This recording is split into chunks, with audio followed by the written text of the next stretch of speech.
L'assessore regionale alla salute, politiche sociali e disabilità, delegato alla protezione civile, Riccardo Riccardi, questa mattina nella sede della regione a Udine ha illustrato i contenuti, obiettivi e iter progettuali della nuova riforma del terzo settore. L'assessore ha spiegato che il lavoro si svilupperà attraverso un percorso partecipativo che vede già la disponibilità di circa 250 organizzazioni del sistema del terzo settore e il coinvolgimento dell'Università di Udine.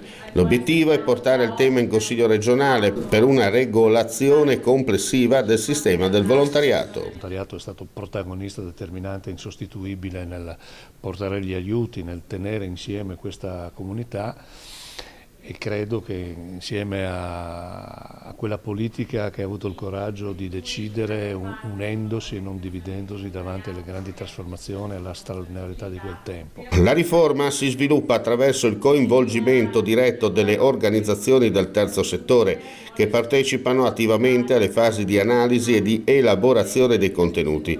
Il percorso prevede momenti di confronto, approfondimento e restituzione con l'obiettivo di raccogliere contributi utili alla definizione delle scelte normative.